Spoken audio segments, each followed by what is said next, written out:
Thank you for tuning in. This is Miss Cowan live in Florissant, Missouri, broadcasting to you. We are starting section P5 and we are going to solve some quadratics today. We're going to be talking about solving quadratic equations and the 4 basic ways to solve it, and then we're going to get into using that handy dandy rusty dusty graphing calculator that you have that I didn't have when I was just a youngin'.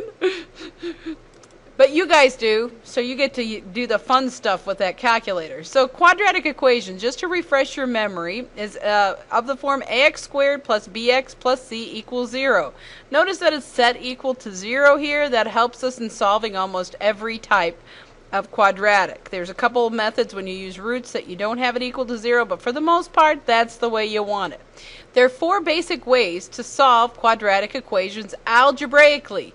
There's algebraic solving and graphical solving. We're going to do algebraically.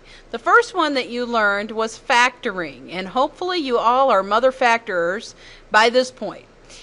Number 2, you can extract square roots. Now, square roots, this comes in handy on some of them if you don't have a b term, if you don't have a linear term. Completing the square. I am not a fan of completing the square, but for extra credit, if you want to prove where the quadratic formula comes from, one of my faves, let's do number 1, factoring.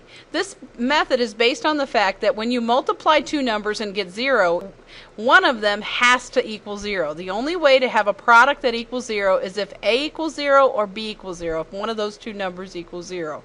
So the first step when solving by factoring is set it equal to 0, because you're trying to use this 0 property. So then you set up your shells, because you're factoring. Nice thing about this problem, 3 is prime. The only way to get 3 is 3 times 1. 7 is prime. The only way to get 7 is 7 times 1. So we're going to start out with 3x and x to get 3x squared. And then the question becomes, is it 7 times 1 or 1 times 7? Well, that's when you can check your a times your c. 3 times negative 7 is negative 21. Factors of negative 21 that sum to negative 20 in the middle are going to be negative 21 times 1. That means our outer and inner terms have to be negative 21x and x. That means the 7 has to go to the far right so that we multiply it by the 3. So we're going to have plus 1 minus 7. Once you have factored, you're using the 0 property. This times this equals 0. So you set each factor equal to 0 and solve the mini linear equations. 3x plus 1 equals 0. X minus 7 equals 0. When you solve the first one, you'd minus 1 from both sides. Add 7 on both sides. I'm doing them simultaneously. Woo! Aren't I fancy? Divide both sides by 3. Over here you get negative 1/3. And you already knew it was x equals 7. So that's solving by factoring. This is supposed to be a quick review. If you need to, go back and slow it down.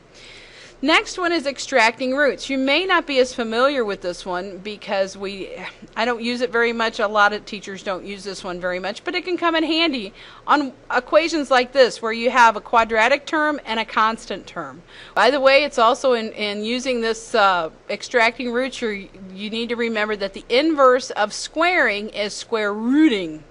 So we added 486 to both sides to get 6x squared equals 486.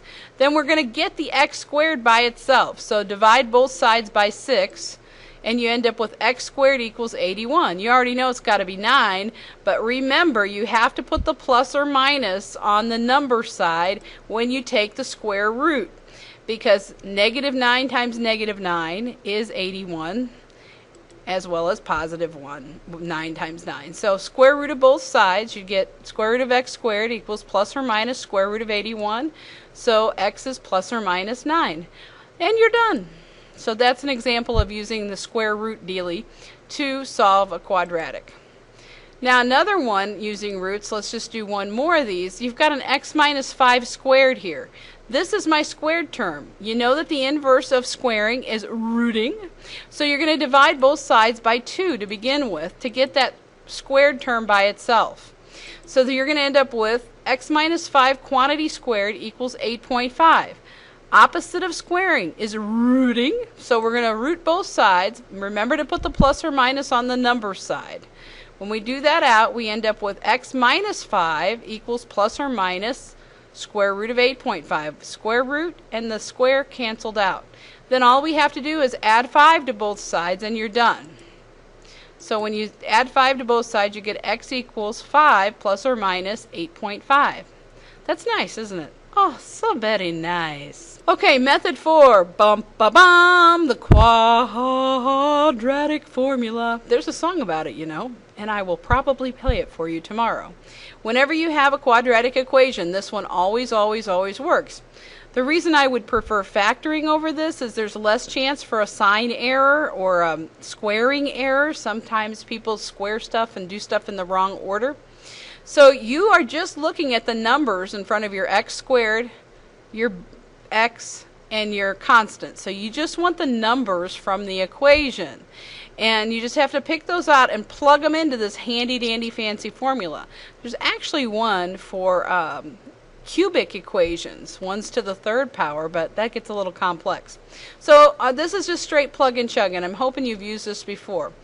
This is all whacked. We got to get this all in order before we can use the quadratic formula. So my first step is to get this as ax squared plus bx plus c. Now, when I minus the 8x from both sides and rewrite it so the x squared is first, I have a minus x squared to begin with. That's okay. You can put a negative 1 in there, but when possible, I like to get rid of the lead negative. It's not good form. So I'm just going to multiply through by negative 1 and change my signs. Now then, x squared plus 8x minus 5 equals 0. 0 times negative 1 is still 0. Now then you just have to pick out what is your little a, what is your little b, and what is your little c.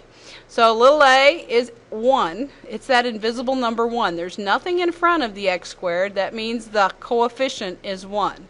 Coefficient of my x term is 8. That's the little b. And coefficient, or our constant term is negative 5. The minus comes with the 5. Plug it and chug it. So x is going to equal the opposite of b, which is going to be negative 8, plus or minus the square root of 8 squared. That's b squared. Minus 4ac, minus 4 times 1 times negative 5. All over 2a, which is 2 times 1. When you combine like terms, you end up with negative 8 plus or minus square root of 64 plus 20, all divided by 2, which is negative 8 plus or minus square root of 84 divided by 2. And I know you're asking yourself, but wait, couldn't I do something else to this? It just feels like I want to do more. Well, your prayers have been answered, because we're going to have to simplify the square root that's right in here, which means we look for perfect square factors that go into 84. In this case, we know 4 is going to go into 84 21 times. Why did we pick 4? Because square root of 4 is 2. It comes out of the radical. And we have a number that is smaller under our square root. So we'll have negative 8 plus or minus square root of 4 times square root of 21, all divided by 2.